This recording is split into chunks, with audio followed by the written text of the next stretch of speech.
All right, what's up, everybody? This is Brandon. I want to talk about my recent experience of going 4 days without food. All right, this is called fasting. So I went for 4 days without food, and nowadays, when you tell people you're going on a 4 day fast, 3 day fast, whatever, they start freaking out. They start like, okay, they may not freak out, but they're like, "Oh, what the hell are you doing? You're kind of crazy." So there's been many studies of people going through fast. The longest fast that someone's gone through is 382 days. All right, there was this man that was like 400 plus pounds. He went on a fast for 382 days, nothing but vitamins and water. 382 days. By the end of it, he got down to 180 pounds. All right, so he was 400 plus, went down to 180 pounds, and a couple years after the study, he maintained his weight at 190. So that's how far a human being can go without food, all right, if they have enough fat stores. And trust me, we all have a lot of fat stores to go. Another thing, another study, they would fast subjects for 14 days. And after the study, because the fasting works so well, the some participants who went through the 14 days of fasting asked, "Hey, can I go through another 14 days of fasting?" So it's telling you that, dude, this thing's effective, it's safe. Fasting has been done religiously for thousands upon thousands of years. You know, there's a reason why there's like Lent and Ramadan, stuff like that, okay? Fasting, yeah, and then back when our ancestors didn't have access to food all day, we would go through feast and famine. That was just the natural cycle of life. You know, there's always going to be times with low food availability. And so let me go through some questions of what people ask me when I tell them, yeah, I just want a 4 day fast. So I think the first thing they ask me is, how do you get your vitamins and stuff? How do you get your vitamins and minerals? Or how do you get your energy, right? Because people equate food with energy, but really we have a bunch of stored energy around us. Okay, so first of all, how do you get your energy? If you go to nutrition classes, there's a lot of nutrition classes, and they'll tell you, hey, the brain needs 120 grams of glucose every day. And we know that the brain is actually one of the biggest energy requirements of our body. It takes up 2% volume, and it takes up 20% of our daily metabolic rate, okay? So in nutrition classes, you'll say 120 grams per day. But our liver can only store 150 up to 150 grams of glycogen, which is a storage form of glucose, at any point, right? And that 150 grams only lasts for about 24 hours. And that glycogen from the liver can be used for the brain. Our muscles can also store glycogen up to maybe 300, 400 grams of glycogen, but that type of glycogen can't be used for the brain. So there's obviously a dilemma here. If the brain needs 120 grams of glucose and the liver only has enough for 24 days, how does the brain get its energy? So here's the beautiful thing about the human body. The cells can run on glucose, and there's another type of fuel too, ketones, fatty acids or ketones, all right?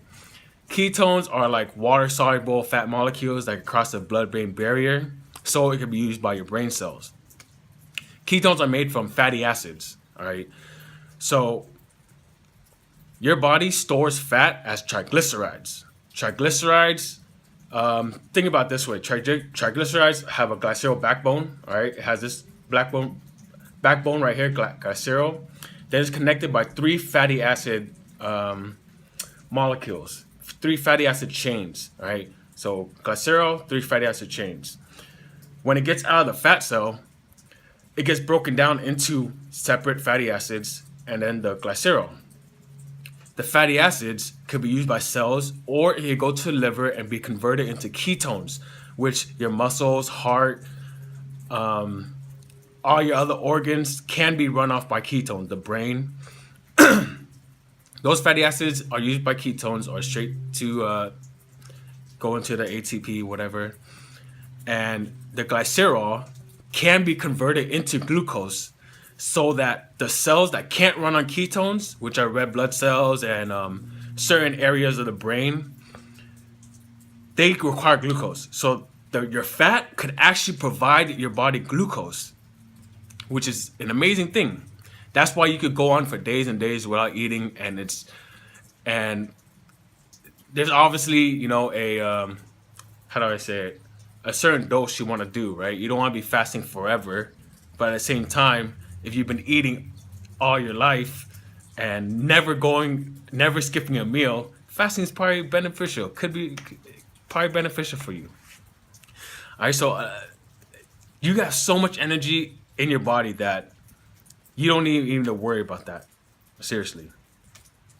Even if you're a man that's 10% body fat, you have weeks and weeks of body fat to run on.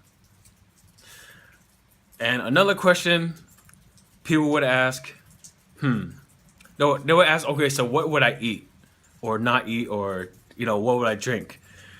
So one thing to keep in mind is that the water that most of us drink is distilled water. So it's very purified. It doesn't come with any minerals. If you find water outside, like natural spring water, you're going to find minerals along with it, right? So the distilled water, it could actually draw out a lot of minerals from your body. So what I did was I would drink water, but mix it with Himalayan pink sea salt.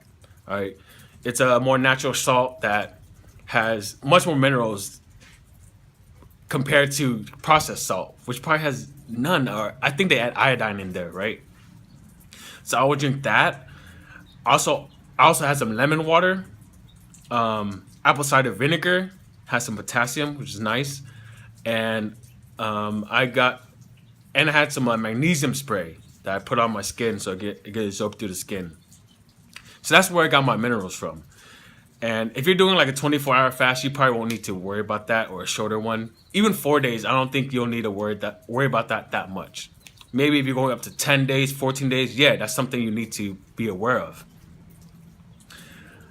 Yeah, and actually, my experience with it, people think that, oh, aren't you gonna be like super hungry throughout the whole fast? And no. Hunger comes in waves, guys. Hunger comes in waves. And I don't think any of us really experienced true hunger. Because throughout the 4 days, I actually wasn't that hungry. The first day, breezed through fine. Until at night, where I felt a little hungry, right? But you skip that and you're good. The next morning, throughout the whole morning, I wasn't hungry at all. Until at night, I felt a little hungry, but it's because I think it's because at night, that's just me. That's a habit of mine to eat at night. So that's why our bodies kind of are like, the Pavlovian dogs. They hear a bell and they just associate that. So me, I just kind of associate almost going to bed with eating, something like that. Yeah, and I actually felt increased energy. I worked out. Like I would do pull-ups, push-ups, some kettlebell swings, and I played basketball on the second day of the fast, and I felt fine, guys. I felt fine. Your body can run off body fat. All right, it loves running off fat, so that's just not something you need to worry about. What other questions people ask, man? Okay, let me look at. Oh, okay. So let me talk about something else. All right. So here's why maybe if you're thinking about fasting, here's some really good reasons why. The number one for me, if you're dealing with some type of obesity, you have a lot of fat to lose, man, fasting is one of the best things you could do to reverse that. It's because when you're fasting, there's a lot of hormonal benefits to fasting compared to low calorie, all right? When you're eating low calorie, your body actually slows down metabolism slows down your metabolism to to as a response to the low calories. All right, this is a smart thing for the body to do. It wants to match your calorie content to how much it burns, so it doesn't die, right? But fasting, it brings on a lot of different hormonal benefits. All right, so when insulin goes down, which is insulin, nutrient storage hormone, if it goes down, glucagon goes up. Glucagon helps regulate blood sugar, and it helps you burn fat too. They did studies where they would look at the markers of people fasting. Insulin goes way down. Blood sugar goes down. Glucagon goes up. Growth hormone goes up. Growth hormone is there because the body is saying, hey, we don't have any food, but let's burn fat instead of burning our muscles, right? That's a smart thing for the body to do. So it ramps up growth hormone. In studies, like I think after 14 days, it goes up to like 1,000. It goes up 1,000% from baseline growth hormone. So that preserves your muscle mass. So you're not gonna lose a bunch of muscle like the myths out there. Yeah, insulin goes down, and insulin is a big player in obesity and gaining weight. All right, insulin is great for if you're trying to build muscle, that's great. But if you're dealing with obesity, for sure you're dealing with an insulin problem. Okay, insulin and leptin. All right, you probably have some form of insulin resistance if you're overweight, and that means your body it's trying to pump out more insulin because the cells are insulin resistant. It's kind of hard. It took me years to really understand this. So telling you all now in the video it's hard to tell someone who's just new at this, right? So the cells, they become insulin resistant, and fasting actually could reverse this process because of low insulin. And insulin actually causes insulin resistance. All right, it's a vicious cycle. So insulin goes down, and it's great for obesity. That's all I gotta tell you now. All right, because the insulin resistance thing, that needs to be a whole nother video on itself, on its own. All right. Oh, another cool thing. When you fast, your adrenaline levels goes up. Your adrenaline and noradrenaline goes up, and this actually releases things called hormone-sensitive lipase and adipose triglyceride lipase, which are enzymes that help take the fat out of your fat cells to be used as energy.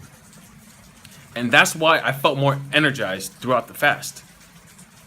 Adrenaline goes up, your metabolism stays, and your body doesn't lower your metabolism because I feel like I'm kind of rambling on, but yeah, your metabolism stays constant when you're fasting because it's like the body's way of telling you, hey, let's get this person more energy because we need to go find food.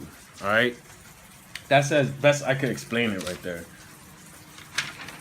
But yeah, just the hormone benefit of increased growth hormone is like that. That's why I did it right there, to lower my insulin and increase growth hormone. That's why I fasted right there. But yeah, guys. I'll probably talk about fasting more, but for this video, I probably dragged down way too long. So thanks for watching. Hope you got some value out of that. All right, thank you. Peace out. Oh man, how did I forget about this? Another thing about fasting or low protein, or fasting or protein fasting, all right?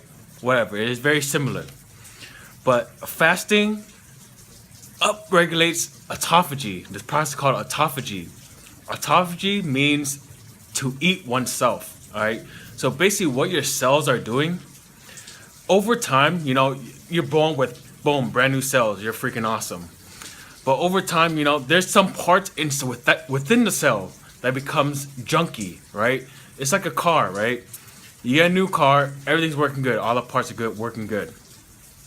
Then, as the year goes on, it's going to deteriorate. Things are going to not work as they used to be, all right? So the cell, instead of going through apoptosis, killing the car and getting a new cell, what it does, autophagy, it takes out junky parts of the cell, right? Junky proteins, and it replaces it with new proteins. So you're getting all new snazzy parts for your cell. That's a big part of fasting too. Autophagy. That's one thing that, man, I do for autophagy too. What was I gonna say? Autophagy. Oh, it's like, what is life? You know, why are we here for? Survival. Well, I mean, what is biology here for? All right, what is our biology here for? We're here to reproduce and survive, right? Reproduce and survive. When you're, so it's like the yin and yang of your life right here. So by reproducing, you know, nature wants us to reproduce and die, really. So when you're eating and stuff, you know, that's great for reproducing. It's like, hey, there's food out, there's energy. We can make a whole new person with all this food around. But when there's no food, now your body's, instead of trying to reproduce, it's like, hey, let us survive now, because there's we're obviously going through some stress, doing some fasting. We should focus on survival. That's why it kind of upregulates all these beneficial pathways that increase your, you know, chances of survival and, you know, possibly longevity. So that's the beautiful thing about fasting, autophagy. I can't believe I forgot to talk about that. But yeah, you know, once you eat, that's for reproduction, and once you're fasting, it's like survival. So yeah, hope you guys enjoyed the video.